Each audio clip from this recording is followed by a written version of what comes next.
கிறிஸ்மஸுக்கு நான் கேக்லாம் கடையில் வாங்கிக்கிறேன், வீட்டிலலாம் என்னால் செய்ய முடியாது. குக்கீஸு இல்லைனா ஸ்நாக்ஸ் ரெசிபி மாதிரி ஏதாவது சொல்லுங்கன்னு கேட்டிங்கன்னா கண்டிப்பாக இந்த கல்கல் ரெசிபியை ட்ரை பண்ணி பாருங்கள்.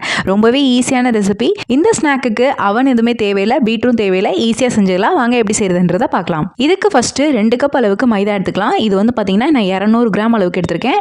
மைதா வேணான்னா நீங்கள் கோதுமை ஆட் பண்ணிக்கலாம். அதுக்கப்புறம் 1 கப் அளவுக்கு பவுட்ரு பண்ண சர்க்கரை ஆட் பண்ணிக்கலாம். கொஞ்சமாக டேஸ்ட்டுக்கு ஒரு சிட்டிகை வந்து உப்பு ஆட் பண்ணிக்கலாம். 1/2 டீஸ்பூன் அளவுக்கு பேக்கிங் பவுடர் ஆட் பண்ணிக்கோங்க. 1/2 கப் அளவுக்கு ரவை ஆட் பண்ணிக்கலாம். இது ஒரு 50 கிராம் அளவுக்கு இருக்கும். அதுக்கப்புறம் 1 டேபிள் ஸ்பூன் அளவுக்கு உருக்குன வெண்ணெய் ஆட் பண்ணிக்கலாம். வெண்ணெய் இல்லைனா நெய் ஆட் பண்ணிக்கோங்க. அதுக்கப்புறம் ஒரு 1/2 டீஸ்பூன் அளவுக்கு வனிலா எசன்ஸ் ஆட் பண்ணிக்கலாம். ஆட் பண்ணிட்டு ஒரு முட்டையை நல்லா உடச்சு ஊற்றிக்கோங்க. இப்போ காய்ச்சி ஆற வச்ச பால் வந்து கொஞ்சம் கொஞ்சமாக ஆட் பண்ணி நல்லா வந்து மாவை பிசைஞ்சு எடுத்துக்கலாம். நல்லா சப்பாத்தி மாவு மாதிரி நல்லா சாஃப்டாக ரெடி பண்ணிக்கோங்க.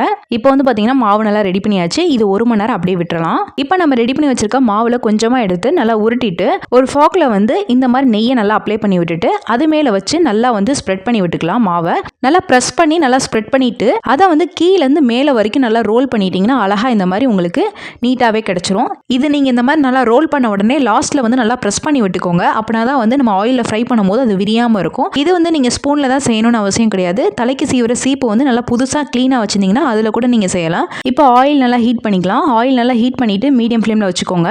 வச்சுட்டு இது எல்லாமே ஒன்று ஒன்றா ஆட் பண்ணிக்கலாம். இல்லை மொத்தமாகவும் நீங்கள் ஆட் பண்ணிக்கலாம். இதெல்லாமே போட்ட பின்னாடி அதுவே நல்லா மேலே வரும்.